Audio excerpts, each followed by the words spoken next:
કોટે મોર ટહુક્યા અને વાદળમાં ચમકી વીજ, મારા રૂડાને રાણો સાંભળો, હવે આવી અષાઢી બીજ. હું ડૉક્ટર કુણાલ વાઘેલા, શ્રી ગિરિરાજ હોસ્પિટલ કુવાડવા કાંઠે ફૂલ ટાઈમ ફિઝિશિયન અને ક્રિટિકલ કેર સ્પેશિયાલિસ્ટ છું. અત્યારે ચારે તરફ આમ અષાઢી બીજ પછી આપણે વરસાદ ઋતુનો પ્રારંભ થતો હોય છે. એવા કેસમાં ચારે બાજુ વરસાદ છે. વરસાદ એ ખૂબ જ તાજગીભરી અને ઠંડી ઋતુ છે. દરેક લોકોને વરસાદમાં તાજગીનો અનુભવ થતો હોય છે, પણ ઘણાને વાતાવરણ માફક ન આવતું હોય એવા કેસમાં એમને લોકોને શ્વાસ ચડવાનો, એલર્જીનો ભાગ એટલે શરીરમાં લાલ ચાટા નીકળે, ચામડી પર ખાસ પ્રકારનું ઇન્ફેક્શન નીકળે, અથવા તો ઘણાને એલર્જીનો ભાગ એ આંખમાં, કાનમાં, નાકમાં, ગળામાં કાકડાના સ્વરૂપે બહાર આવતો હોય છે. તો આવા કેસમાં ખાસ એલર્જીથી બચવા માટે માસ્કનો ઉપયોગ કરે. આપણે નમસ્તે ટેકનિક જેવી રીતે કોરોનામાં અપનાવી હતી કે ભાઈ હાથ ન મેળવે અને નમસ્તે કરીને સ્વાગતને આદત કરે, તો એ પણ આપણે કરી શકીએ.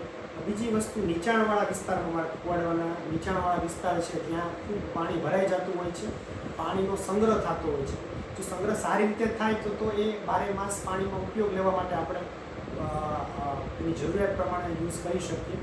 પણ જે નીચાણવાળા વિસ્તાર છે, ખાડાખડીયાવાળા વિસ્તાર છે, જ્યાં પાણી આમનું પડ્યું રહે છે, તો એવા કેસમાં પાણીજન્ય રોગો જેમ કે ટાઇફોઇડ, અમુક પ્રકારના વાયરસો, કમળાના રોગો એ બધા થતા હોય છે. એ પાણીના લીધે તકલીફ થતી હોય છે. અને ત્રીજી વસ્તુ કે પાણી પડ્યું રહેતું હોય તો એવા કેસમાં મચ્છરજન્ય રોગો જેમ કે મચ્છરજન્ય રોગોમાં આપણે ડેન્ગ્યુ, મલેરિયા તેમજ ચિકનગુનિયાના રોગો થતા હોય છે. તો એવા કેસમાં પાણીનો સંગ્રહ ન થાય જોવાનું. જેવા આવા નીચાણવાળા વિસ્તાર છે તો એના પાણીનો સંગ્રહ થતો જ હોય એવા વિસ્તારમાં DDT છાંટવાનું. તેમજ એવી માછલી આવે છે કે જે મચ્છરના જે ઈંડા હોય છે એને ખાઈ જતી હોય છે, એમાં એ માછલીનો આપણે ઉપયોગ કરી શકીએ. અને ત્રીજી વસ્તુ કે મેઇન વસ્તુ કે ઉકાળેલું પાણી, ગરમ કરેલું પાણી અને ઠારીને પાણી પીવો તો મોટાભાગના પેશન્ટોને, દર્દીને વાંધો નથી આવતો. છતાંય લાંબા સમયથી શરદી, ઉધરસ, કફ, છાતીમાં દુખાવો કે તાવ આવે તો જલ્દી નજીકના સેન્ટરમાં, નજીકના ડૉક્ટરનો આપણે સંપર્ક કરવો જોઈએ. અને ખાસ જે ગામડાવાળા વિસ્તાર છે, પાણીના લીધે અથવા તો આમ અંદર જમીનની અંદર ગરમી, આમ બફારાના લીધે અમુક જીવજંતુ બહાર આવતા હોય છે.